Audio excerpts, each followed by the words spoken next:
PPLNS, the miner gets paid only if the pool finds a block. And FPPS is optimal for reducing variance, but there's a risk of the pool falling into a deficit. That causes some centralization due to capital.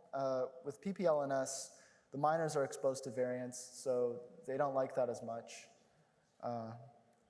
You can see now pools are pretty centralized, mainly due to FPPS, because the capital requirements to operate a pool. Brains used to be PPLNS, but then Riot left, and then they got kind of scared, so then they adopted FPPS and then became a proxy pool. It's important to miners that they receive frequent revenue. And yeah, so basically, because aggregating hash rate is the only solution to variance at the moment, all the pools are mining for each other, right? Like the miners mine for pools, and then the pools mine for other pools, and now it's created this like gigantic orgy of like different pools mining for each other and proxying into each other. And you can observe this publicly. The big reason why this all happens is because of the capital. It's a capital problem. Basically, the amount of money it takes to run a 50% hash rate pool is at like pretty low risk. Is the same as like a 5% pool with pretty low risk. And so if you're going to run a pool with FPPS, you might as well make it as big as possible, and that's why it's pretty centralized. What's also kind of interesting is that, so block withholding attacks, mutual block withholding is a Nash equilibrium in the mining pool game. That's pretty interesting because that means pools are incentivized to attack each other. Yeah, that's not good. And so, yeah, to sum up, FPPS incentivizes mining pool centralization, and the end result is just centralization and proxy pooling. And the state is looking at ways to subvert Bitcoin through this. So Carol House, she used to be the director of cybersecurity and secure digital innovation in the White House, and she was a pretty big proponent of like Operation Choke Point 2.0 and like attacking Bitcoin, crypto in general, and trying to just take it down.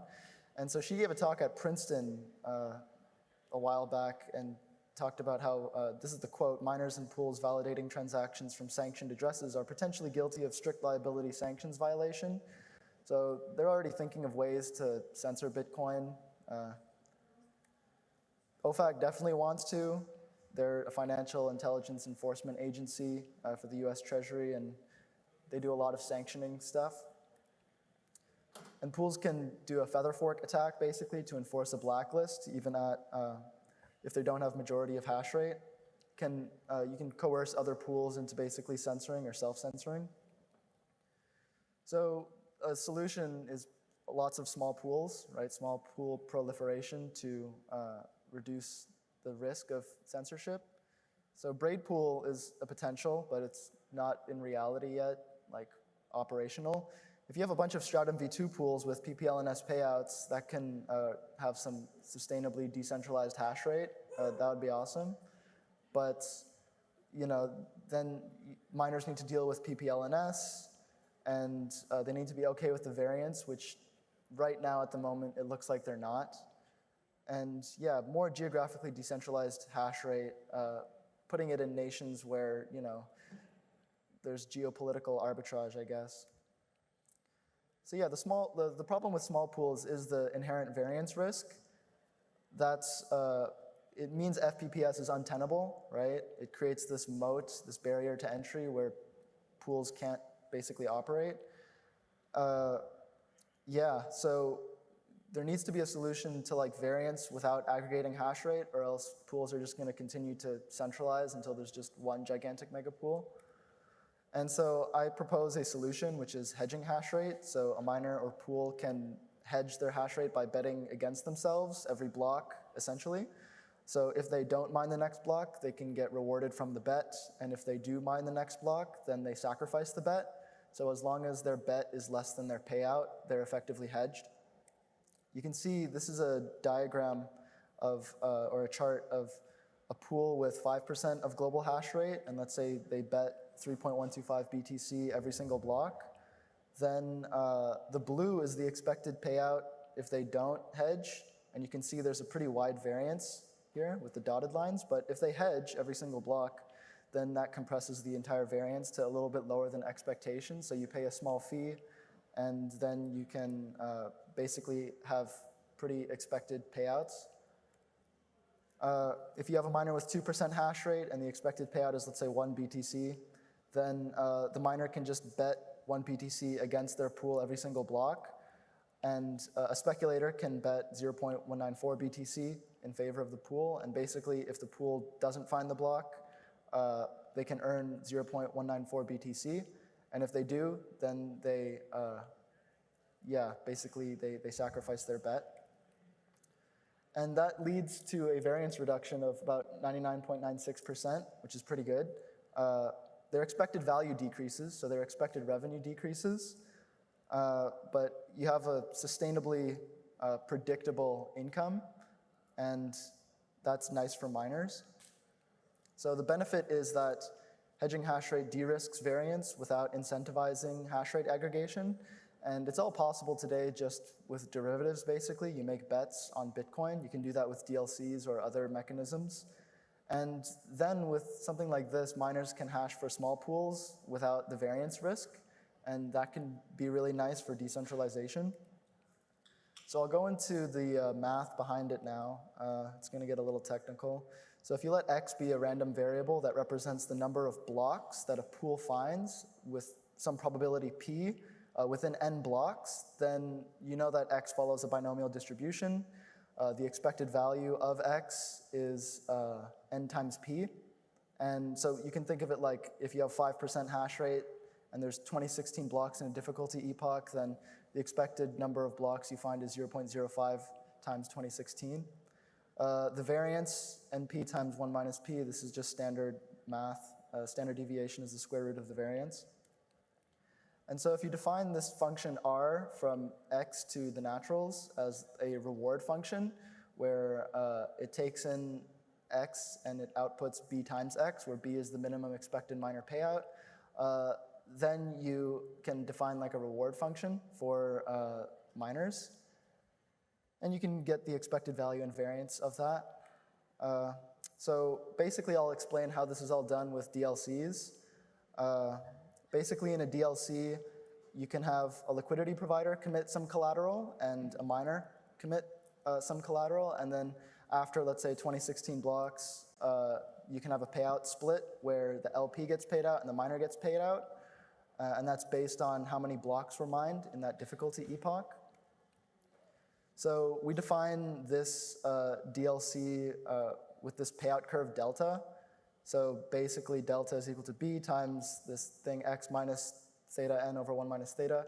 And we came up with this because it satisfies some nice properties. There's an arbitrary number of ways you can define this delta, but what's important is that it reduces variance and it has positive expected value to the investor. So this is essentially if the miner and the liquidity provider both commit 2 sigma times b collateral into a DLC, and then you have the DLC output these payouts, then it reduces variance with positive expected value.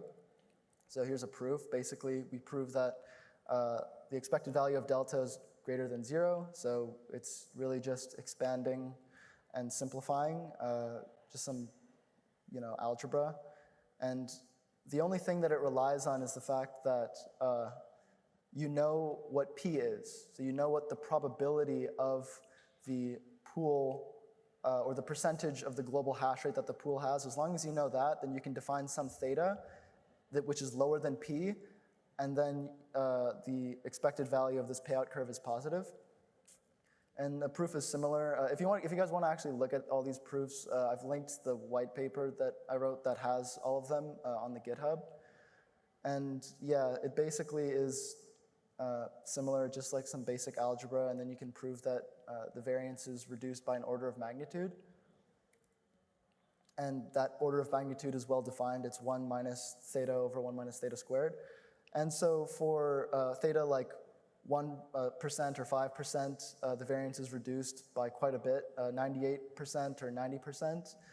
What's funny is as the theta grows bigger, the variance reduction is less. So you can, if the pool is smaller, then hedging reduces more variance, which is nice because it kind of economically incentivizes decentralization.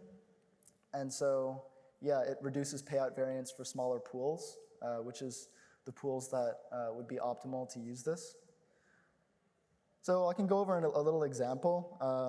Let's say if the pool has 1% hash rate and you want to hedge for 2016 blocks, and there's a miner there whose expected payout is like 100,000 sats, then you can just do some simple calculations. The expected number of blocks is 20.16. The standard deviation is 4.44, and so the range of possible blocks that you're betting on, how many blocks the pool mines, is from 10 to 30. So within 2016 blocks, you can expect the pool to mine anywhere from 10 to 30 blocks, 10 blocks if it's really unlucky, 30 blocks if it's lucky. Then you can define the DLC in terms of this payout curve. And yeah, basically you can look at all of the different payouts. This is also in the white paper as well, where basically if the miner is really unlucky, then the LP can provide capital to the miner, and if the miner is really lucky, then the miner pays the LP. And yeah, just as I said, like if the miner is really unlucky, then the pool payout might be 1 million sats, but the DLC payout would be 800,000 sats, and then the net payout is 1,800. If it's close to expectation, then the DLC, there's a payout to the LP.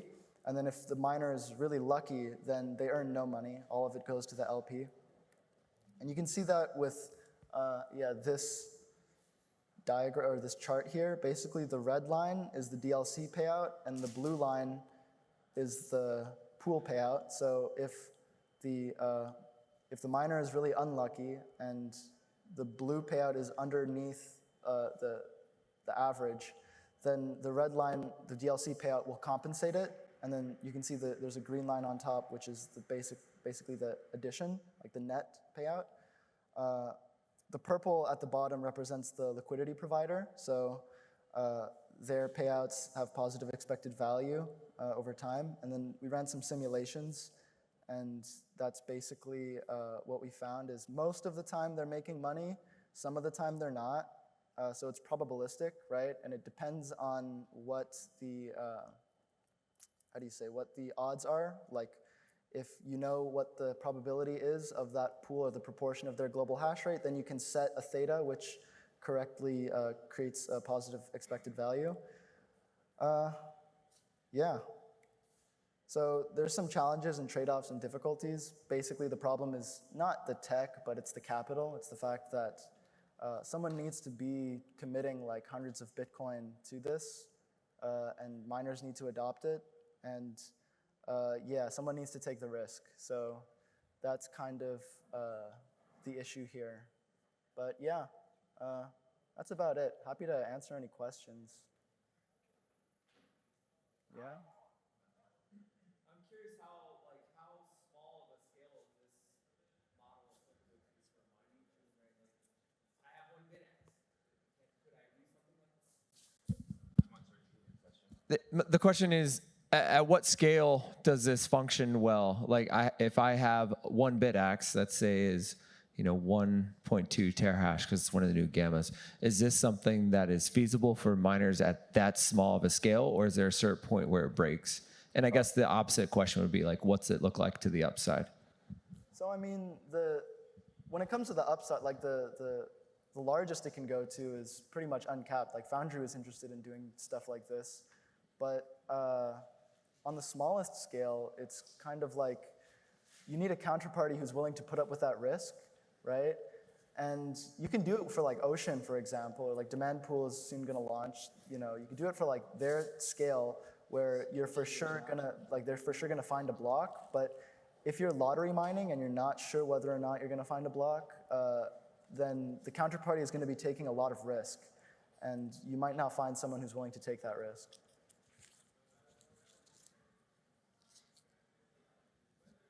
You can.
provide their liquidity. But the good news is that you can still have a relatively small pool, and like Ocean is really small. They have like 0.2% of global hash rate or something like that. Like not that big, but they're still producing blocks, and they're using PPLNS. So like if this service was online, some miners could just like hedge their payout risk, right? Like fundamentally, you can hedge any sort of value because the DLC is not tethered to the hash rate. It's just depending on the Bitcoin network data. So since all of the revenue in Bitcoin is on Bitcoin network data, as long as they can hedge on that data, then they might be able to reduce their variance. But first, they need to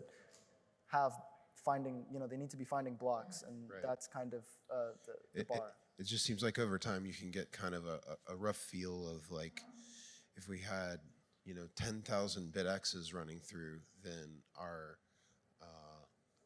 hedging service would be breaking even with a certain amount of hash rate and an expected block after at a certain time frame, and then at these data points the whole system is kind of self-sufficient, like to get those. Yeah, like I think it would be cool as well. Like if braid pool was active, then if this plus braid pool could potentially like solve some like really big issues in like mining, and then you could just have like a permissionless setup and have minimal variance, and then just be creating blocks without having the risk, then yeah, that would be epic. Speaking of contracts that use on-chain data, have you seen, and I think we talked privately about this, Jeremy Rubin has a construct, I forget what it was called, but it was essentially a DLC comparing the network difficulty with the block height to sort of have a network difficulty hedge. Have you looked into that?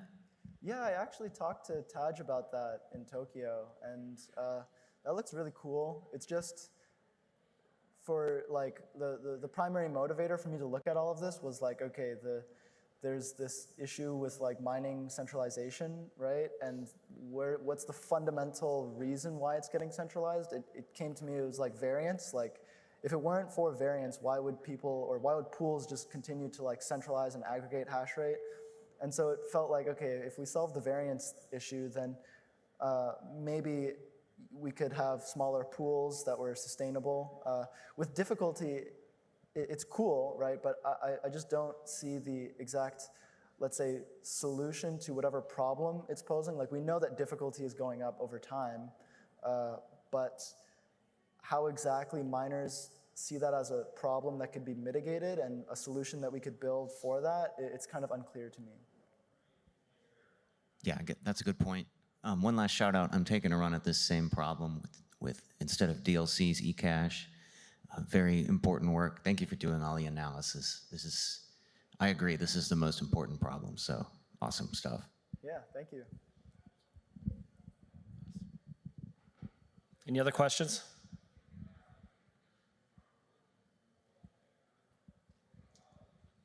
All right, thanks guys.